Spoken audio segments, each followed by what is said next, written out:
people know that this month we've been honoring local heroes. We're using the month of May to celebrate Jersey City heroes. The first week that we did this, we dedicated it to teachers and nurses. Last week, we focused on workers who are involved in food service industry and related industries like deliveries, transportation, and logistics. And this week, we are honoring our first responders, essential healthcare workers, and social service workers. So thank you to all of our first responders for all the work that you're doing to keep our community safe and healthy. This is our first local business spotlight, and the good folks from Corgi Spirits will be joining us here in just a second. They have been donating hand sanitizer to local first responders, including the Jersey City Police and Fire Department, and also the Jersey City Office of Emergency Management. So thank you on behalf of all of us here in Jersey City for doing that. But very quickly, I want to make an important library announcement. As everyone knows, we've been closed since March 13th. Our buildings have been closed. We've been working very hard on providing digital services and digital programming like this, but our buildings have been closed. We're pleased to announce that we are going to start curbside delivery service beginning June 1st using our Bookmobile for the delivery. We'll be making scheduled stops at each of our branches around the city, and patrons will be able to pick up materials at our branch libraries. You can check out our website, jclibrary.org, and you'll find a schedule of the stops and also a request form. We're asking that people give us 3 days notice to pick up the materials. Due to social distancing, we have limited staff who are available in our facilities to put the materials together. You can request your materials in advance. You can ask for something specific, like Michelle Obama's Becoming, or you can say, I got a couple kids at home, please give me picture books, and we'll pull those things together for you. We're not taking any materials back right now. Please hold on to any books that you might have. We are still working on a process for getting those back into the building. In the meantime, there are no fines, there are no fees, and the books are checked out till August 1st. When you do pick up the materials, please wear a face mask. If you don't have one, we'll have some available on site to provide for you. And we'll ask that you observe social distancing while you're picking up the materials as well. We're very pleased. This is a first step for us towards reopening library buildings. Librarians love working with the community, and we love the work that we do. So we're eager to get back, but we want to do it in a way that's safe, healthy, and responsible. So bear with us while we figure out the next steps. Before we get into the meat of the matter, which is our discussion. Uh-oh, I have a special guest. You may have heard that. So I want to introduce you, since we're talking to Corgi Spirits, I want to introduce you to something near and dear in my heart. Hold on a second. Come here. You're making too much noise.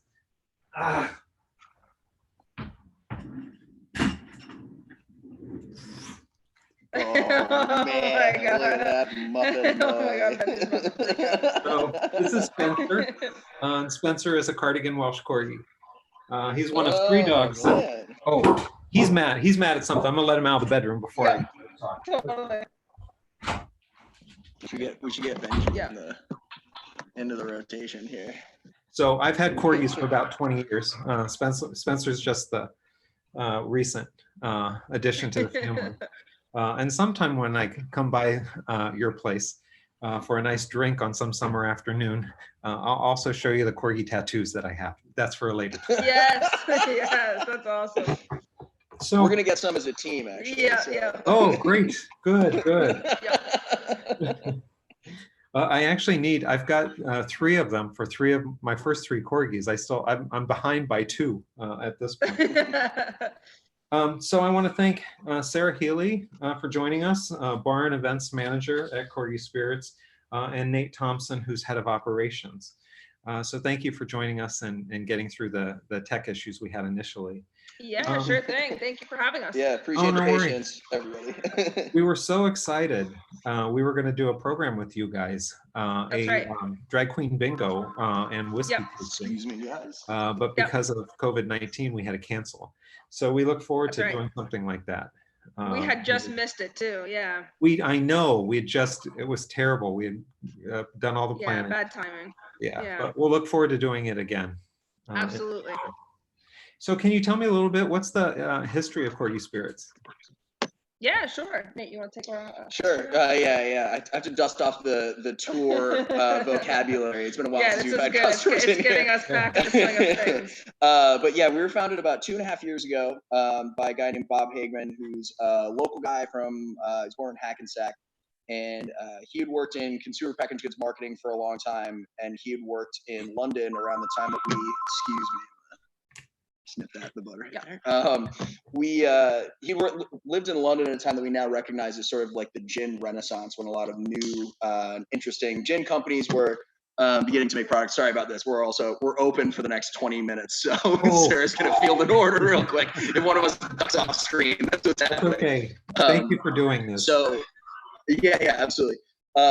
So he when he finally got tired of sort of working behind a desk and being in that marketing role, he knew that he wanted to start a spirits brand, and he wanted one that was going to be gin focused and was going to sort of honor the tradition of the European gin industry, but putting sort of a Jersey City spin on it. Mm-hmm. And so that's what he did. He set out and started his own company, and he named it Corgi because of it was a Corgi nut, grew up around them, and he knew that he wanted that to be baked into the brand. So we work a lot with Liberty Humane Society, which, as you know, is right around the corner, and it's sort of baked into the brand.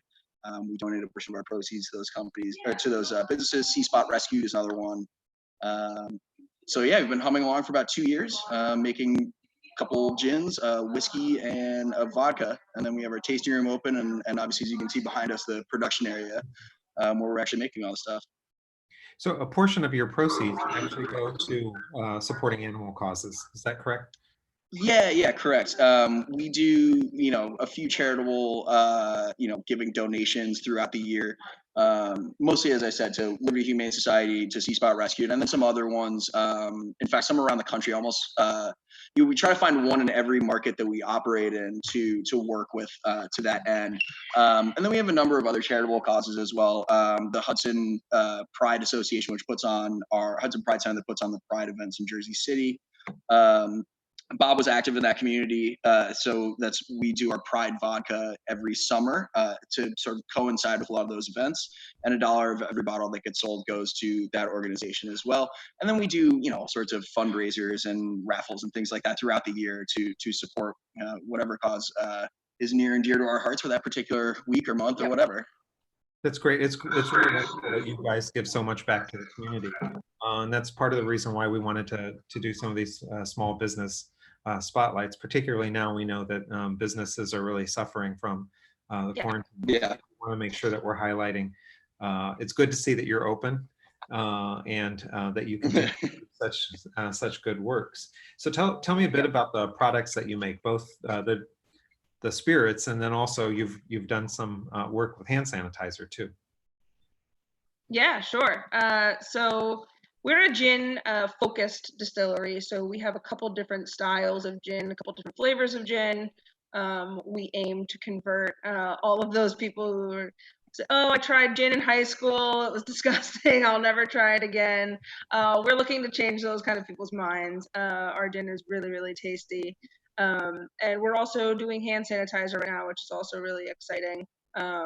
It's been an interesting project. Nate can probably speak to more of the logistics of it. I'm great at the bottling and the labeling, but the formulaic stuff is more of his alley. Yeah. So we've been making liquid sanitizer by the FDA guidelines. So it's like, as the name suggests, it's not really the gel that we're all used to. The aloe gel that's typically used in that capacity to make it more viscous, and also the packaging obviously has been really difficult to come by because everybody's looking for it. We're a small company. We don't have a ton of purchasing power in that regard. So we've been selling our regular spirits bottles full of sanitizer, and we're printing Avery labels out of our printer in the office just to try to fill a need for the community. We're a new company, and we're trying to be scrappy right now and use the funds that are available to us by selling sanitizer to our regular customers who've been super supportive And many thanks to all those guys, out there in Jersey City that and elsewhere who are regulars at the bar, or heard through word of mouth, that are supporting us. It's allowed us to make donations to first responders in a number of communities: Patterson, Bayonne, Jersey City. So that's pretty important to us to maintain that throughout this process, make sure that we're giving back to those who are also on the front lines and trying to take care of everybody else. Yeah, we've been overwhelmed by the support from our community of regular customers and even new customers that have heard of us through word of mouth or social media. We've even had people call up and donate their sanitizer to someone in need. A lot of paying it forward, and it's just been super rewarding for Nate and I and for our owner Bob to kind of see the response that we've gotten over the last 2 months. It's been incredible. I need to come by and see you guys. Yeah. Yep. My husband and I are growing some vegetables in the back, and then we're growing Cool. We're growing some cucumbers. And I said to him, I don't know what I'm gonna do with the cucumbers because I don't have any gin right now. And he said, cucumber salad, maybe. Yeah. Don't worry about that healthy stuff. We've got you covered with the gin. Come on down. So if people want to know more about you or find you on social media, how do they find you? Yeah, you can find us at Corgi Spirits on Instagram and Facebook. You can find us at corgispirits.com. Our website has a store locator, which you can just type in your zip code. It will show you the closest liquor store to you that carries us. Or takeout cocktail spot now. Yeah, exactly. Or a takeout cocktail spot, which is also really great. Additionally, our website has a page for curbside pickups. You can place your order right online and we'll have it ready for you to pick up contact free. Yeah, so Facebook, Instagram, Google, website, all those are great options. We try to create a little bit of content for the people, try to do some cocktail tutorials. Some other really goofy stuff that we've been creating during going stir crazy during quarantine. Exactly. So and then our curbside hours are Wednesday through Sunday, 11 to 5. And if you have a hard time getting down here during that time, odds are one of us is around here. Yeah. Very good. We do have Jake Hudnut, the city prosecutor, did a cocktail making program for us one Friday night through Facebook Live. So Awesome. Any suggestions? What are your favorite mixes, favorite recipes? Yeah, sure. So right now we're selling a bunch of Fever Tree tonics and sodas in our online store. We love Fever Tree here at the bar. It's one of the best mixers you can find around. The aromatic Fever Tree is a new one we're playing around with. The aromatic is awesome. It's a really lovely tonic that has a little bit of bitterness to it. Pairs really well with your favorite gin. We always recommend trying the Corgi Cuppa at home. Come on by and grab a bottle of the Earl Grey gin. It's super easy to make at home. All you need is 2 ounces of the Earl Grey gin, about a half an ounce of fresh lemon juice, so just half of a lemon squeezed, a little bit of honey. If you want to make the honey a little bit easier to use at home, you can cut it with a little bit of hot water so it creates a little bit of a syrup, and some bitters. Whether you have Fee Brothers Old Fashioned, Angostura, whatever you have laying around will work. The bitters are also totally optional. You don't need them. It's kind of like the best Arnold Palmer you've ever had in your life. Pour it over some ice, and it's a really delicious treat. Well, it's almost 5 o'clock. You know what that means. Yeah, exactly. Exactly. Any future plans you want to share? Yeah, so this summer we're obviously looking forward to getting the tasting room back open again.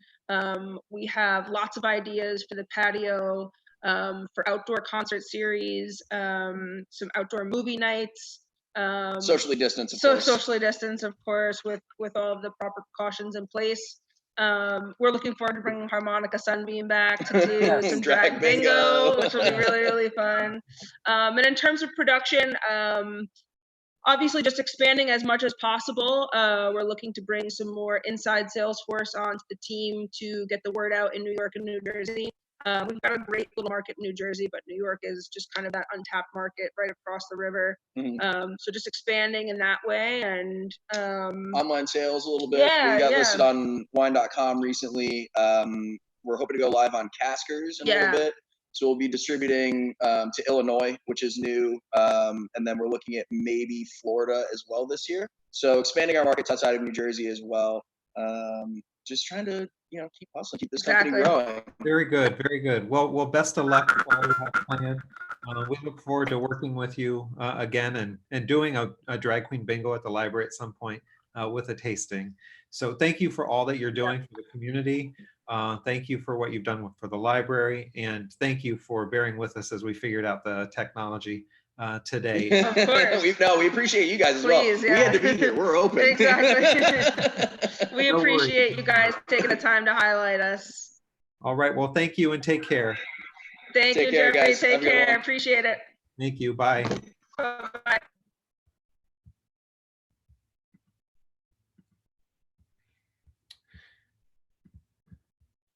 All right. And with that, thank you guys for tuning in, and thank you for taking the time and getting through the technology problems that we had. And for now, I'll say goodbye and see you again next week. Take care. Thank you.